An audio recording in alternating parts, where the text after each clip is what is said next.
Welcome to My Hard Drive Died, Episode 2, with Scott Moulton. Hey, Scott, how you doing? I'm doing fine. How are you? Very good. And for those of you who don't know me, I'm Steve from Podnutz. And Scott is what I like to call a hard drive ninja.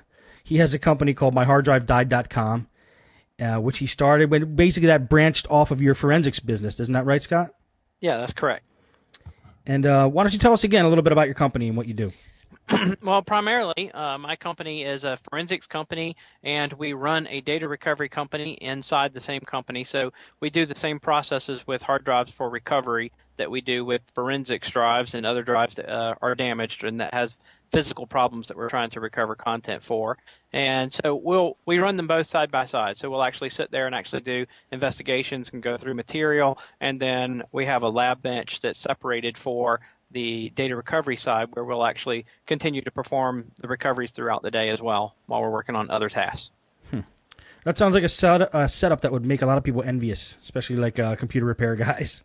Yeah, there's a lot of people who come in here and they're pretty happy about my setup. Yes.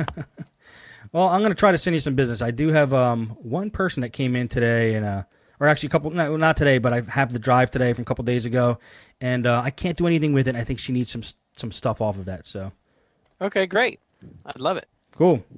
All right. Well, we were talking earlier before we started the show. You said you had a rather odd story about a hard drive you were working on.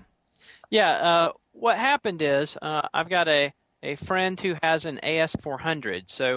So for those of you who don't know what an AS400 is, it's a IBM. Basically, it's a mini, like a System 36. Basically, it's the next rev of the System 36. So it's a little bit unusual. It's not the kind of thing that you just find at a home or anything like that. So he's dealing with a corporate situation where he has multiple drives that are in this AS400.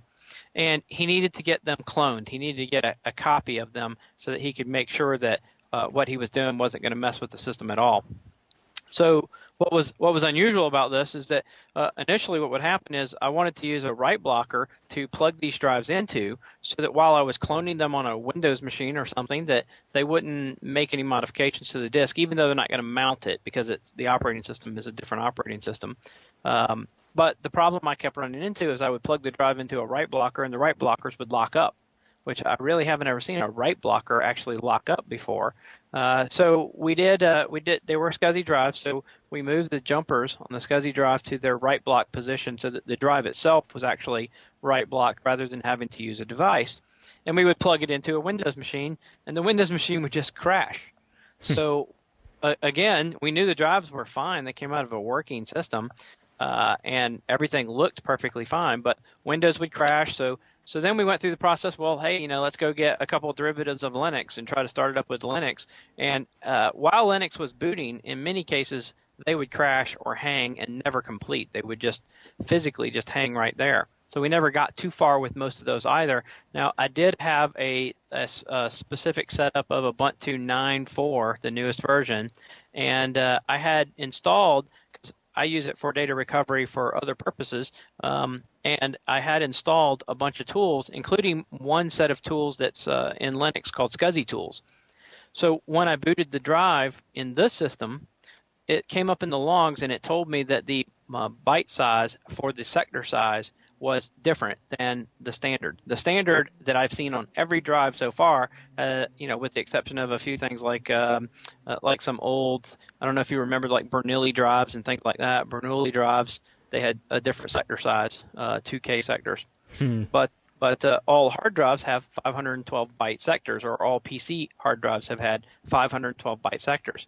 Well, the log actually displayed and said that this particular drive had 522 byte sectors. So the sectors were a different sector size, and that's what was causing the systems to crash.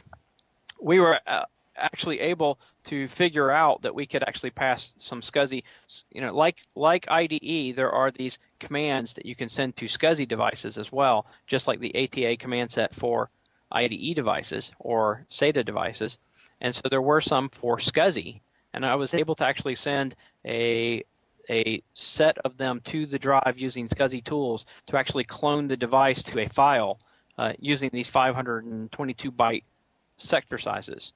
But it's the first time I've seen one ever, at least from this standpoint, without it being like a worm drive or something else. It was completely unexpected that we would actually have a drive, a physical drive that looked like every other drive that would be 522 byte sectors.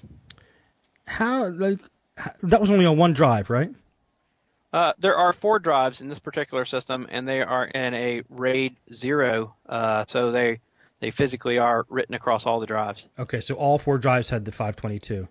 Yes, that's correct. How did that happen? Is that somebody at the factory hitting a 2 instead of a 1, or what? No, that's the default for those particular drives for the AS400. That actually is what it uses. Huh. It's just I have not had the experience in this particular situation. I've done some really old systems that have been around for a while and done a number of different things like SGI with XFS and things like that, and they've still always been 512 byte sectors. I haven't run into any that actually were 522 byte sectors. So this was kind of a new experience for me to actually see that the AS400 had a different size for their sector size physically on the device. And apparently that extra 10 sectors or so was just for like ECC. It was completely, it was not technically relevant to the data itself. It was only for error checking and device checking. I see. It doesn't affect the performance at all, does it? No, from the standpoint of it was designed that way, I doubt seriously that was a performance problem from that standpoint. But for error checking and for redundancy and things like that, it must have been much better from a standpoint of error correction because they had a bigger block size that they could actually use for error correction. So it probably does a much better job at error correction if it runs into a problem. Huh. So what do you think would be better if you had a choice, a 512 or 522, or does it not matter really?